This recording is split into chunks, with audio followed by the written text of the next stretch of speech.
Hello, welcome and welcome back to my ASMR channel. I'm going to give you a Halloween spooky TBR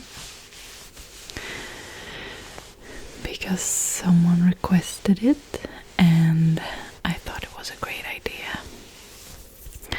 I haven't made a video for a little while because we have been dealing with some colds, some sickness, illness, and just normal colds. Now that summer's over and autumn's beginning, children spread the virus soon as the cold sets in. So between me and my children and my husband, we've been bouncing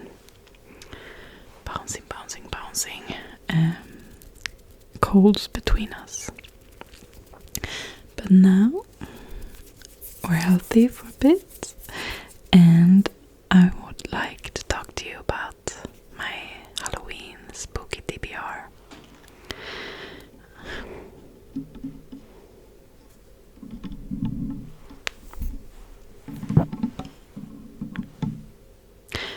I'm sure, like many of you,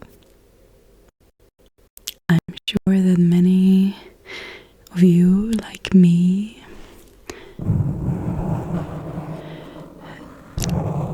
get a craving for spooky horror books during autumn or Halloween. And I feel like every season I get a different craving. During autumn and winter, during autumn I want to read spooky books, but also thrillers or darker, sadder books, more intense books overall. Then during winter I get a craving for high fantasy. So my fantasy series I usually read during winter. And then during spring I get in a bit of a lighter mood, maybe sci-fi, some lighter fantasy, maybe some literary fiction. And then during summer summer vacation specifically, I like to read my horror and my thrillers. But then it's a special kind of scary vibe I like during autumn. I find myself categorizing my thriller and scary books with like, this feels like a summer horror book, and this feels like an autumn horror book. I don't know if any of you do the same thing.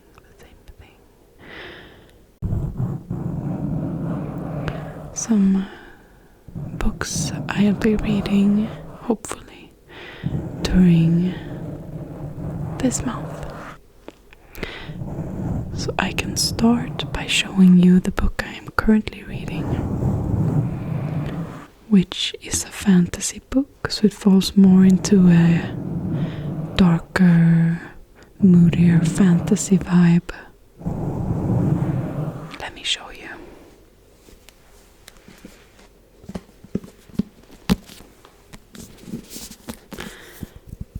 It's The Throne of the Fallen by Gary Maniscalco.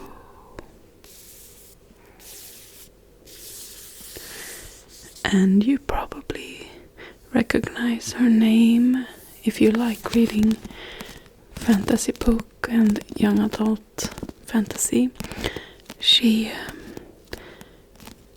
wrote the Stalking Jack the Ripper series. I don't know what it's called, that I haven't read. And then she started, let's see if we can see it. No, it's not quite behind me. But the Kingdom of the Wicked series, which is about, it's like a romantasy. It turned into a romantasy, the second and third book, I'd say. About the 7 deadly sins, but each sin is a prince from hell. So there's a lot of brooding, moody men, and lots of romance, lots of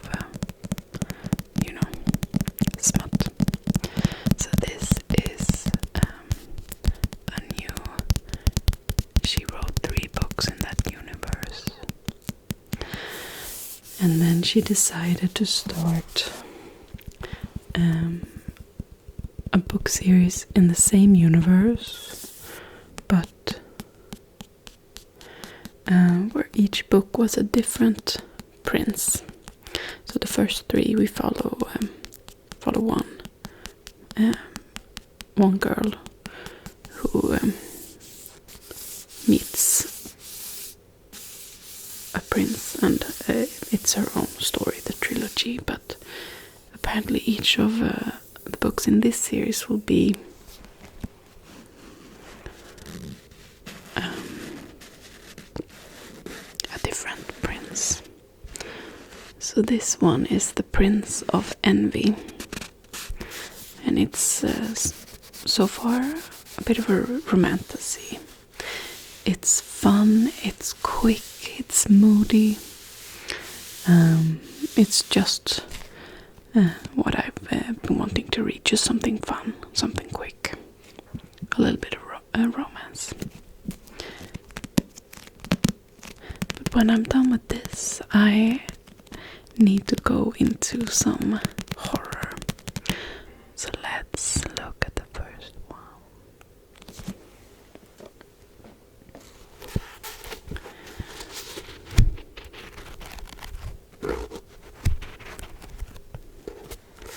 This one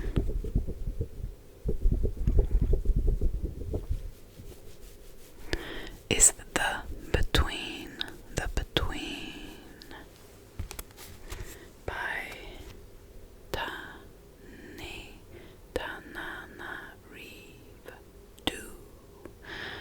I'm sorry if I'm mispronouncing. I think I'm not. I have not yet read a book from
don't know, I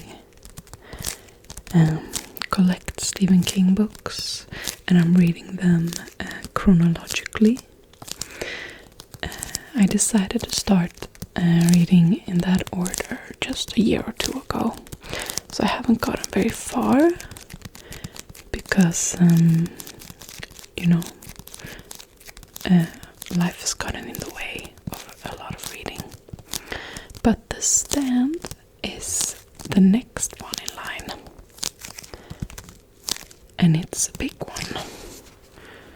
Stephen King is known for having quite big books, but I wonder if The Stand is one of his longest, especially because this is the uncut edition. I think I didn't want to look too into it because I want to avoid spoilers.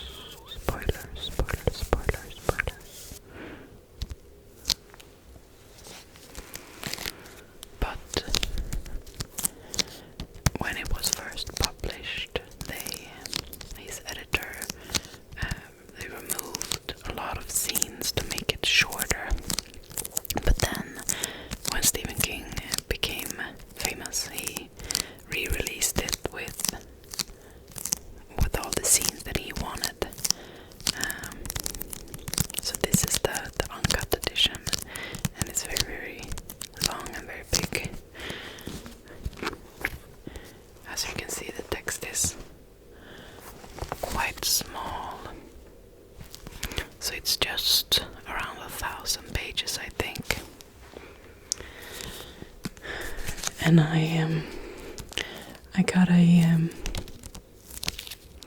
saved searched on a secondhand website for Stephen King, just to keep an eye out on when vintage Stephen King books pop up.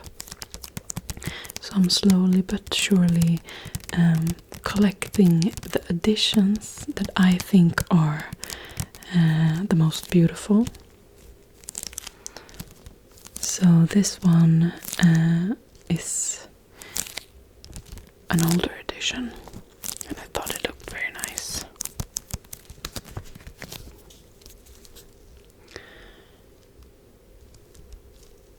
But my suggestion for you, if you're looking for a spooky scary book, is not specifically to read The Stand, but any Stephen King book. Well, not any, but most of his books are very spooky and very fitting for fall. But for this TBR, I wanted to show you books that I'm gonna read. So I didn't want to show you a Stephen King that I have read. But if you are interested in reading a spooky Stephen King, I would recommend, let's see, where are you? Oh, he's up here. If you like Stephen King and have read from him before, I would suggest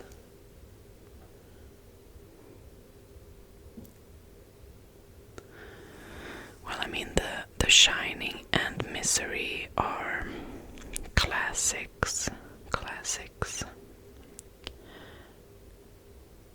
They're excellent. You can't go wrong with them. I really like, if you want a not so famous Stephen King, if you heard of all the classics and you want one of those that you might not have heard of, I really liked Bag of Bones. But for a classic Stephen King, I'd say Misery. Misery is great.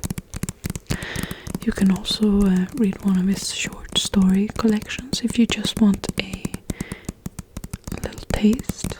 Like Night Shift is great. It has a lot of short stories that you might have heard of but didn't realize were from Stephen King, like Children of the Corn is in there.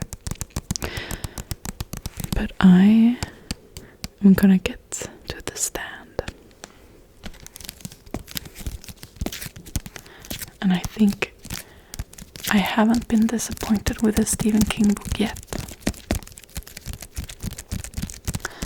A lot of people complain about the length of his books, that they're too long, but for me, I just enjoy every page of his book, so I haven't had that problem yet. But I mean, if you write like 90 books like he has, I'm sure as I get deeper into my reading, I will find a few that I don't like. But I think that's good. That means that the author is being creative and trying new things, you know. Let's look at the next book I'm gonna read.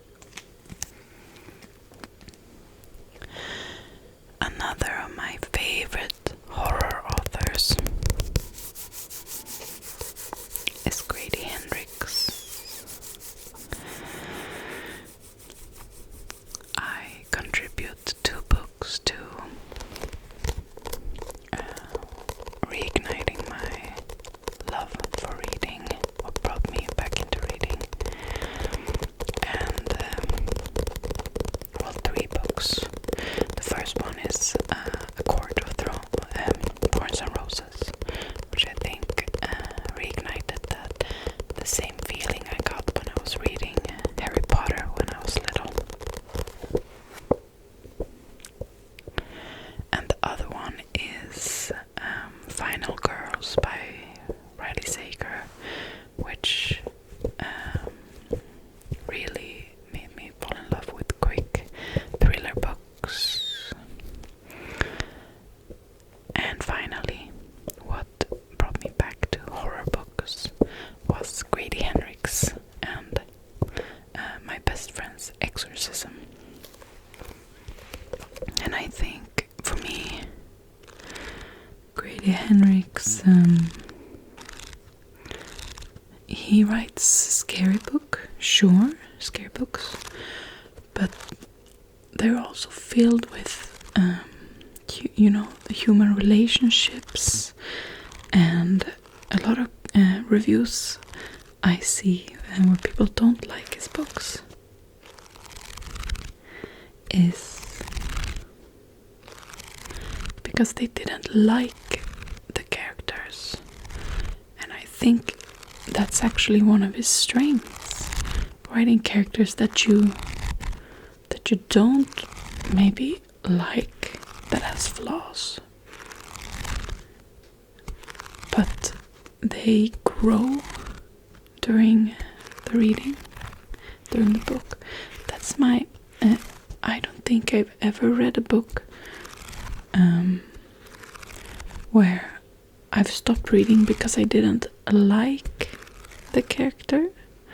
I think the books that have flawed characters, those are my favorite. I think that's very, very human, because we're not perfect, and it's interesting to see,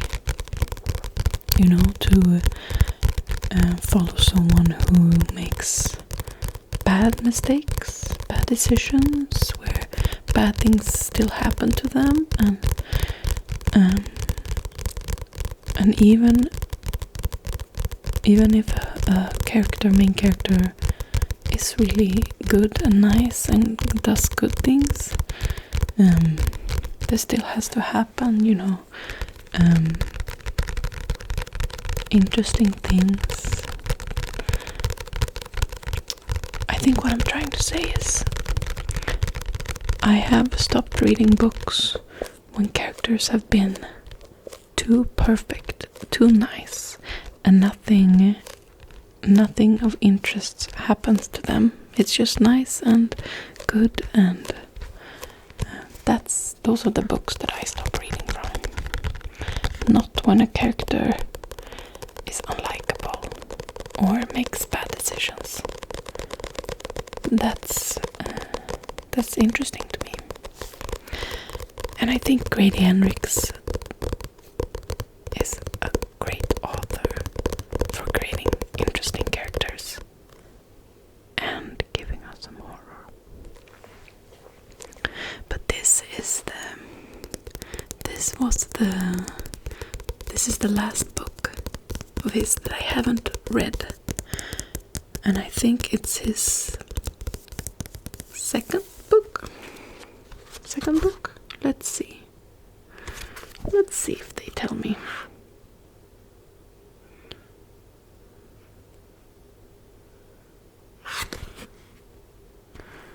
They're not telling me, but it's one of his firsts. I don't know if which one came first, but Horror Stir,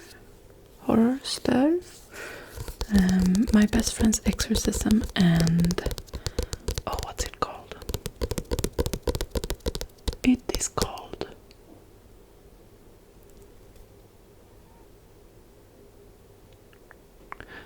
We Sold Our Souls. I think those are the first three, but I don't remember which order they came. This one I just haven't gotten around to. As you can tell, it is made up to look like an IKEA catalog.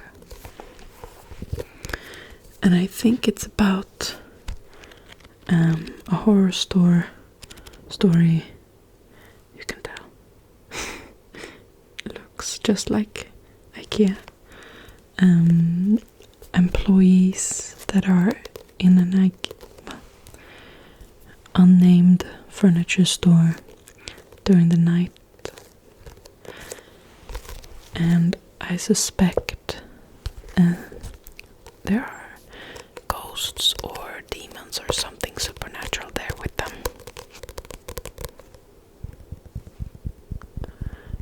And I think that sounds very fun. Tell me in the comments if you do this too. If I really like an author, I automatically read their next books, but I try not to read anything about the book if I know I'm gonna read it and it's from an author I really like. Then I don't read anything about it. So I just remember a little bit about this one, but I like not remembering everything about the story summary, so I can go into it blind almost. So I'll read this during autumn now, whilst I'm waiting for his next book, which I think comes out in January. And I don't know anything about that one either. I think it's about witches. Just from the title, I think the title has something about witches in it. But I'm very excited. Very, very, very, very excited.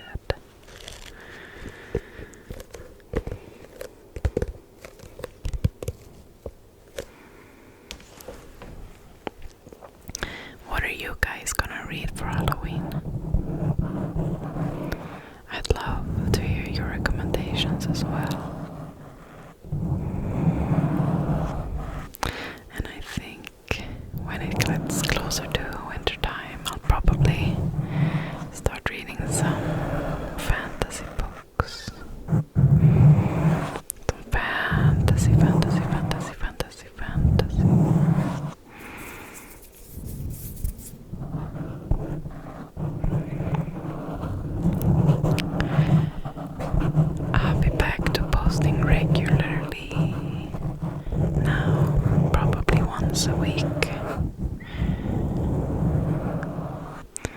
because I really enjoy creating these videos for you, and it's relaxing for me as well.